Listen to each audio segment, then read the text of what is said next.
ಜೈ ಮತ್ತು ವೀರು ತುಂಬಾ ಒಳ್ಳೆ ಸ್ನೇಹಿತರಾಗಿದ್ರು. ಅವ್ರು ಎಲ್ಲಾ ಕೆಲ್ಸಾನು ಶೇರ್ ಮಾಡ್ಕೊಂಡ್ ಮಾಡ್ತಿದ್ರು. ಏ ವೀರು, ನನ್ನನ್ನು ಸ್ವಲ್ಪ ಎತ್ತು.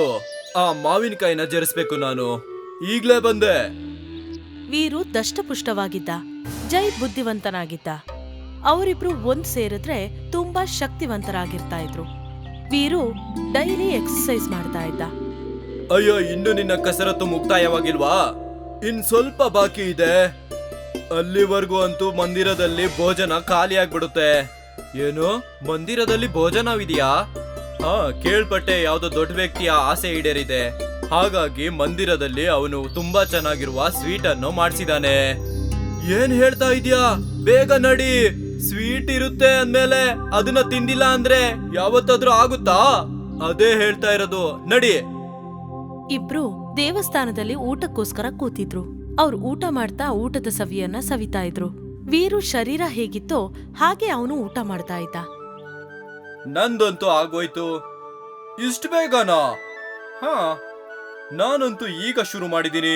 ನಾನಂತೂ ಈಗ ಇನ್ನು ತಿನ್ಬೇಕು. ಹಾ ತಿನ್ನು, ನಾನು ಇಲ್ಲೇ ಕೂತಿರ್ತೀನಿ. ಅವನ್ ತಟ್ಟೆಗೆ ಎಷ್ಟು ಊಟ ಬಡಿಸಿದ್ರು ಅದನ್ನ ಅವನು ತಟ್ಟಂತ ಖಾಲಿ ಮಾಡ್ತಿದ್ದ. ಅವನ್ ಜೊತೆ ಊಟಕ್ ಕೂತವ್ರು ಎದ್ದು ಹೋದ್ರು. ಮತ್ತೊಂದಿಷ್ಟು ಜನ ಊಟಕ್ ಕುಳಿತರು. ಆದ್ರೆ ವೀರು ಮಾತ್ರ ಊಟ ಮಾಡ್ತಾನೆ ಇದ್ದ. ಕೊನೆಗೆ 1 ಗಂಟೆಗಳ ನಂತರ ಊಟ ಮಾಡಿ ಅವನು ಎದ್ದು ಹೋದ. ನಡಿಯೋ, ಈಗ ಹೋಗೋಣ. ನಿನ್ ಹೊಟ್ಟೆ ತುಂಬ್ತಲ್ವಾ? ಹಾ ಖಂಡಿತವಾಗೂ. ಮತ್ತೆ ಇಬ್ರು ಸ್ನೇಹಿತರು ಅಲ್ಲಿಂದ ಹೊರಟು ಹೋದ್ರು. ಅವರು ವೀರು ಮನೆ ಮುಂದೆ ಕೂತಿದ್ರು. ನನಗೆ ಇಲ್ಲಿವರೆಗೂ ಯಾವ ಕೆಲ್ಸನೂ ಸಿಕ್ಕಿಲ್ಲ. ಹೀಗೆ ನಡೀತಿದ್ರೆ ನನ್ ಮನೆ ಹೇಗ್ ನಡ್ಸೋದು? ಸ್ವಲ್ಪ ಹೇಳು. ಅದಕ್ಕೆ ನಾನ್ ನಿನಗೆ ಹೇಳ್ತಾ ಇದ್ದೆ, ಓದೋದು ಬರೆಯೋದ್ರ ಜೊತೆಗೆ ಸ್ವಲ್ಪ ಕಸರತ್ತು ಮಾಡು. ನಿನ್ ಶರೀರನು ಗಟ್ಟಿ ಆಗಿದ್ರೆ ನಿನಗೂ ಯಾವ್ದಾದ್ರೂ ಒಂದು ಕೆಲ್ಸ ಸಿಕ್ತಿತ್ತು. ನಾನು ನಿಂತರ ಕೆಲ್ಸನ ಮಾಡ್ಬಾರ್ದು. ನನ್ನ ಹತ್ರ ಕೆಲ್ಸನಾದ್ರೂ ಇದೆ. ನೀನು ಇಷ್ಟು ಓದಿರೋದು ಏನ್ ಪ್ರಯೋಜನ? ನಿನ್ನ ಹತ್ರ ಯಾವ ಕೆಲ್ಸನೂ ಇಲ್ಲ ಅಂದ್ಮೇಲೆ ಈಗ ಏನಾದ್ರೂ ಯೋಚನೆ ಮಾಡ್ಲೇಬೇಕು. ಜೈ ಅವನ್ ಮನೆಗ್ ಹೋದ ತಕ್ಷಣ ಅವನ್ ಹೆಂಡ್ತಿ ಅವನ್ ಕೆಲ್ಸದ ಬಗ್ಗೆ ಪ್ರಶ್ನೆ ಮಾಡ್ತಾನೆ ಇದ್ಲು. ಇವತ್ತು ಕೂಡ ನಿಮ್ಗೆ ಯಾವ್ದೇ ಕೆಲ್ಸ ಸಿಕ್ಲಿಲ್ಲ ಅನ್ಸತ್ತೆ? ನಾನ್ ಹುಡುಕ್ತಾ ಇದ್ದೀನಿ.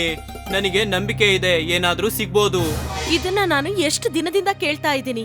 ಇಲ್ಲಿ ತನಕ ಯಾವ್ದೇ ಕೆಲ್ಸ ನಿಮಗ್ ಸಿಕ್ಲಿಲ್ಲ. ನಾನು ಹುಡುಕ್ ಬಿಡ್ತೀನಿ. ಜೈ ಸಿಟ್ಟುಗೊಂಡು ಅವನ್ ಮನೆಯಿಂದ ಹೊರಗೆ ಹೋದ.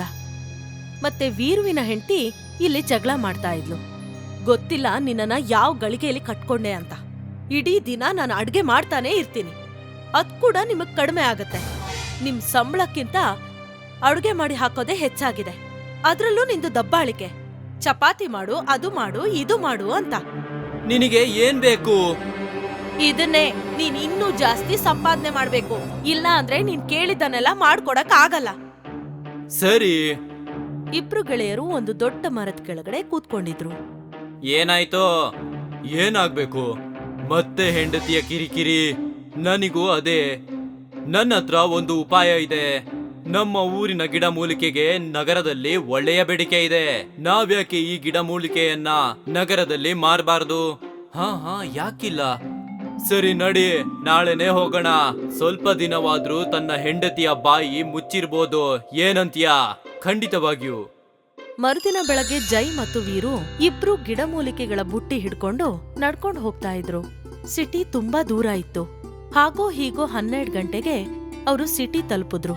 ಅಲ್ಲಿ ಅವರು ಒಬ್ಬ ವ್ಯಾಪಾರಿ ಹತ್ರ ಹೋದ್ರು. ಅರೆ ಸೇಠ್ಜಿ, ಇಲ್ಲಿ ನೋಡಿ, ನಮ್ಮ ಹತ್ರ ಶುದ್ಧವಾದ ಗಿಡಮೂಲಿಕೆ ಇದೆ. ಆ ವ್ಯಾಪಾರಿ ಕೆಲವು ಗಿಡಮೂಲಿಕೆಗಳನ್ನ ಪರೀಕ್ಷೆ ಮಾಡ್ದ. ವಾ, ಇದಂತೂ ಬಹಳ ಒಳ್ಳೇದಾಗಿದೆ. ಏನ್ ಬೆಲೆ ತಗೊಳ್ತೀರಾ ನೀವು? ಇನ್ನು ಚಿಕ್ಕವರು ದೊಡ್ಡದಾಗಿ ಏನ್ ಹೇಳ ಸೇಠ್ಜಿ, ನೀವೇ ಹೇಳಿ, ನೀವೇನ್ ಬೆಲೆ ಕೊಡ್ತೀರಾ? ಇದಂತೂ 2 ಬುಟ್ಟಿ ಇದೆ. ಎಲ್ಲದನ್ನು ಸೇರಿಸಿದ್ರೆ ಹೆಚ್ಚು ಕಮ್ಮಿ 20 ಕೆಜಿ ಆಗ್ಬೋದಲ್ವಾ? ಇಲ್ಲ ಸೇಠ್ಜಿ, ಒಂದು ಬುಟ್ಟಿ 15 ಕೆಜಿ ಇದೆ. ಸರಿ, 1 ಕೆಜಿಗೆ 200 ರೂಪಾಯಿ ಕೊಡ್ಬೋದು. ಜೈ ಮತ್ತು ವೀರು ಒಬ್ರು ಮುಖ ಇನ್ನೊಬ್ರು ನೋಡ್ಕೊಂಡ್ರು. ಸರಿ ಸೇಠ್ಜಿ, ನಮಗೆ ಒಪ್ಪಿಗೆ ಇದೆ. ವ್ಯಾಪಾರಿಯ ಕೆಲ್ಸದವನು ಬುಟ್ಟಿಯ ವೇಟ್ ನೋಡ್ದ. ಒಂದು ಬುಟ್ಟಿಯ ವೇಟ್ 15 ಕಿಲೋ ಇತ್ತು. 20 ಕೆಜಿಗೆ 6000 ರೂಪಾಯಿ. ಇದನ್ ತಗೋ.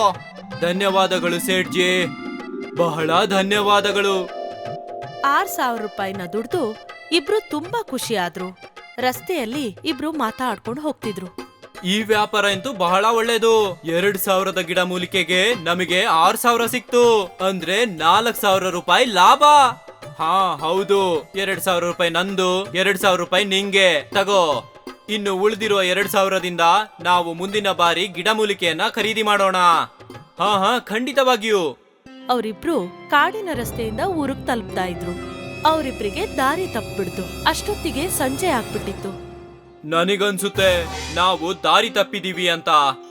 ಏನು? ಅಯ್ಯೋ, ನನಗಂತೂ ಬಹಳ ಹೊಟ್ಟೆ ಹಸುತ್ತಿದೆ. ಈ ಕಾಡಲ್ಲಿ ತಿನ್ನೋದಕ್ಕೆ ಎಲ್ಲಿ ಸಿಗ್ಬೋದು? ಸ್ವಲ್ಪ ದೂರ ನಡೆಯೋಣ, ಯಾವ್ದಾದ್ರೂ ಊರು ಸಿಕ್ಕೇ ಸಿಗುತ್ತೆ. ಸರಿ, ನೋಡೋಣ. ಸ್ವಲ್ಪ ದೂರ ಹೋದ್ಮೇಲೆ ಅವ್ರಿಗೊಂದು ಊರ್ ಸಿಕ್ತು. ನಿಲ್ಲು, ನಾನು ಆ ಊರಿಗೆ ಹೋಗಿ ತಿನ್ನೋದಕ್ಕೆ ಏನಾದ್ರೂ ತರ್ತೀನಿ. ನಾನ್ ಹೋಗ್ತೀನಿ. ನೀನಲ್ಲ, ನಾನ್ ಹೋಗ್ತೀನಿ. ನನ್ನನ್ನು ನೋಡಿ ಭಯದಿಂದ ಅವರು ತಿನ್ನೋದಕ್ಕೆ ಏನಾದ್ರೂ ಕೊಡ್ಬೋದು. ವೀರು ತನ್ನ ಕೊಬ್ಬಿಂದ ಆ ಊರೊಳಗಡೆ ಇರೋ ಒಂದು ಮನೆ ಒಳಗಡೆ ನುಗ್ತಾನೆ. ನನಗೆ ಹೊಟ್ಟೆ ಹಸುತ್ತಾ ಇದೆ, ನನಗೆ ತಿನ್ನಕ್ ಕೊಡಿ. ಯಾರ್ ನೀನು? ನನ್ನ ಹತ್ರ ಯಾಕೆ ಊಟ ಕೇಳ್ತಾ ಇದೀಯಾ? ಗೊತ್ತಿಲ್ಲ, ಎಲ್ಲೆಲ್ಲಿಂದ ಬಂದ್ಬಿಡ್ತಾರೆ ಜನರು. ನೀವು ತಿನ್ನಕ್ ಕೊಡ್ತೀರಾ ಇಲ್ಲ ನಿಮ್ ತಲೆ ಹೊಡಿಲ. ಅಯ್ಯೋ ಕಾಪಾಡಿ, ಯಾರಾದ್ರೂ ನಮ್ಮನ್ ಕಾಪಾಡಿ. ಈ ವ್ಯಕ್ತಿ ನಮ್ಗೆ ಸಾಯಿಸೋ ಬೆದರಿಕೆ ಹಾಕ್ತಿದ್ದಾನೆ. ಆ ಹೆಂಗಸಿನ ಕಿರ್ಚಾಟ ಕೇಳಿ ಊರ್ ಜನರೆಲ್ಲರೂ ಬಂದ್ರು. ಅವರು ಕೋಲುಗಳಿಂದ ವೀರುಗೆ ಹೊಡಿಯಕ್ ಶುರು ಮಾಡಿದ್ರು. ನನ್ನನ್ ಬಿಟ್ಬಿಡಿ, ಬಿಟ್ಬಿಡಿ ನನ್ನ. ವೀರು ಎದ್ನೋ ಬಿದ್ನೋ ಅಂತ ವಾಪಸ್ ಓಡಕ್ ಶುರು ಮಾಡ್ದ. ಇಲ್ ನೋಡು, ಅವರು ನನಗೆ ಏನ್ ಮಾಡಿದ್ರು ಅಂತ. ನಾನ್ ಕೇವಲ ಊಟನ ಕೇಳಿದ್ದೆ. ನೀನು ಖಂಡಿತವಾಗಿಯೂ ಅವರಿಗೆ ಧಮ್ಕಿ ಕೊಟ್ಟಿರ್ತೀಯ. ಈಗ ನೀನು ಇಲ್ಲಿ ಕುತ್ಕೋ ಮತ್ತೆ ನೋಡು. ಜೈ ಅದೇ ಮನೆ ಹತ್ರ ಬಂದ. ಯಾರ್ ನೀನು? ನೀನು ಆ ಹುಚ್ಚನ ಗೆಳೆಯನ? ಹೇಳು. ನಾನು ಅವನ ಗೆಳೆಯನೇ. ಅದ್ ಏನಂದ್ರೆ, ನಾವು ಸಿಟಿಯಿಂದ ಊರಿಗೆ ಹೋಗ್ತಾ ಇದ್ವಿ, ಆದ್ರೆ ದಾರಿ ತಪ್ಪಿದೀವಿ. ನಮಗೆ ಬಹಳ ಹೊಟ್ಟೆ ಹಸುತ್ತಿದೆ. ಅಂದ್ರೆ ನೀನು ಊಟ ಕೇಳಕ್ ಬಂದಿದ್ಯಾ? ಇಲ್ಲ ಇಲ್ಲ, ನಾನಂತೂ ಅಡ್ಗೆನ ನಾನೇ ಮಾಡ್ತೀನಿ. ನನಗೆ ಕೇವಲ ಬೆಂಕಿ ಮತ್ತೆ ಪಾತ್ರೆ ಬೇಕು ಅಷ್ಟೇ. ಆದ್ರೆ ನೀನು ಅಡುಗೆ ಮಾಡ್ತೀಯಾ? ಜೈ ನೆಲದಿಂದ ಒಂದು ಕಲ್ಲನ್ನು ಎತ್ಕೊಂಡ. ನಾನು ಈ ಕಲ್ಲಿನಿಂದ ಅಡಿಗೆ ಮಾಡ್ತೀನಿ. ಏನು? ಯಾರಾದ್ರೂ ಕಲ್ಲಿನಿಂದ ಅಡಿಗೆ ಮಾಡ್ತಾರಾ? ಇದನ್ನ ಮೊದಲನೇ ಬಾರಿ ಕೇಳ್ತಾ ಇದ್ದೀನಿ ನಾನು. ನಂಬಿಕೆ ಇಲ್ವಾ? ನನಗೆ ಬೆಂಕಿ ಮತ್ತೆ ಪಾತ್ರೆನ ಕೊಡಿ, ಮಾಡಿ ತೋರಿಸ್ತೀನಿ. ಸರಿ ಸರಿ. ಊರಿನ ಜನರು ಬೆಂಕಿ ಮತ್ತು ಪಾತ್ರೆಯ ವ್ಯವಸ್ಥೆಯನ್ನ ಮಾಡ್ತಾರೆ. ಜೈ ಆ ಪಾತ್ರೆಗೆ ನೀರನ್ನ ತುಂಬಿಸ್ದ ಮತ್ತೆ ಅದ್ರೊಳಗಡೆ ಆ ಕಲ್ಲನ್ನ ಹಾಕ್ತ. ಸ್ವಲ್ಪ ಹೊತ್ತಲ್ಲಿ ನೀರು ಕುದಿಯಕ್ ಶುರುವಾಯ್ತು. ಸ್ವಲ್ಪ ಆಲೂಗಡ್ಡೆ ಸಿಕ್ಕಿದ್ರೆ ಬಹಳ ಖುಷಿಯಾಗುತ್ತೆ. ಹಾ ನಾನ್ ಕೊಡ್ತೀನಿ. ಆ ಹೆಂಗ್ಸು ಆಲೂಗೆಡ್ಡೆ ತಂದ್ಕೊಟ್ಲು. ಜೈ ಆ ಪಾತ್ರೆ ಒಳಗಡೆ ಆಲೂಗೆಡ್ಡೆನ ಹಾಕ್ದ. ಹಾಗೂ ಸ್ವಲ್ಪ ಅಕ್ಕಿನೂ ಸಿಕ್ಕಿದ್ರೆ ಇನ್ನೂ ಬಹಳ ಒಳ್ಳೇದಾಗುತ್ತೆ. ನಾನ್ ಕೊಡ್ತೀನಿ ಅಕ್ಕಿ. ಮತ್ತೊಂದ್ ಹೆಂಗ್ಸು ಅಕ್ಕಿನ ತಂದ್ಕೊಟ್ಲು. ಜೈ ಆ ಅಕ್ಕಿಯನ್ನ ಪಾತ್ರೆ ಒಳಗಡೆ ಹಾಕ್ದ. ಸ್ವಲ್ಪ ಸಮಯದ ನಂತರ ಇನ್ನೊಂದ್ ಸ್ವಲ್ಪ ಬೇಳೆ ಹಾಗೂ ಉಪ್ಪು ಸಿಕ್ಕಿದ್ರೆ ಬಹಳ ಒಳ್ಳೇದಾಗುತ್ತೆ. ಹಾ ಕೊಡ್ತೀನಿ. ಮೂರನೇ ಹೆಂಗ್ಸು ಬೇಳೆ ಮತ್ತು ಉಪ್ಪನ್ನ ಕೊಟ್ಲು. ಜೈ ಎಲ್ಲವನ್ನು ಪಾತ್ರೆ ಒಳಗಡೆ ಹಾಕಿ ಅದ್ರಿಂದ ಅಡುಗೆ ತಯಾರು ಮಾಡ್ದ. ಸ್ವಲ್ಪ ಹೊತ್ತಾಗ್ಬೇಕಾದ್ರೆ ಪಾತ್ರೆಯಿಂದ ಒಳ್ಳೆ ಪರಿಮಳ ಬಂತು. ಅನ್ಸುತ್ತೆ ಬೆಂದ್ಬಿಟ್ಟಿದೆ. ಊರ್ ಜನರ ಗಮನ ಆ ಕಡೆ ಇದ್ದಾಗ ಜೈ ಅದ್ರೊಳಗಡೆ ಇದ್ದ ಕಲ್ಲನ್ನ ಪಕ್ಕಕ್ಕೆ ಎಸಿತಾನೆ. ನನ್ನ ಅಡಿಗೆ ತಯಾರಾಗಿದೆ. ನಾನು ನನಗೋಸ್ಕರ ಹಾಗೂ ನನ್ನ ಗೆಳೆಯನಿಗೆ ಊಟನ ತಗೊಂಡೋಗ್ತೀನಿ. ನೀವು ಕೂಡ ತಿನ್ಬೋದು. ಜೈ ಚಿಕ್ಕ ಪಾತ್ರೆಯಲ್ಲಿ ತನಗೆ ಮತ್ತು ತನ್ನ ಗೆಳೆಯನಿಗೆ ಅಡುಗೆನ ತಗೊಂಡ್ ಹೋದ. ನಿಮಗೆಲ್ಲರಿಗೂ ಬಹಳ ಜಾಸ್ತಿನೇ ಊಟ ಇದೆ. ಅವನ್ ಹೋದ್ಮೇಲೆ ಊರವರೆಲ್ಲ ಅವನ್ ಮಾಡಿದಂತ ಅಡುಗೆನ ತಿನ್ನಕ್ ಶುರು ಮಾಡಿದ್ರು. ನನಗ ಅರ್ಥ ಆಗ್ತಿಲ್ಲಪ್ಪ, ಈ ಕಲ್ಲಿಂದ ಇಷ್ಟೊಂದು ಒಳ್ಳೆ ಅಡುಗೆ ತಯಾರು ಮಾಡ್ಬೋದು ಅಂತ.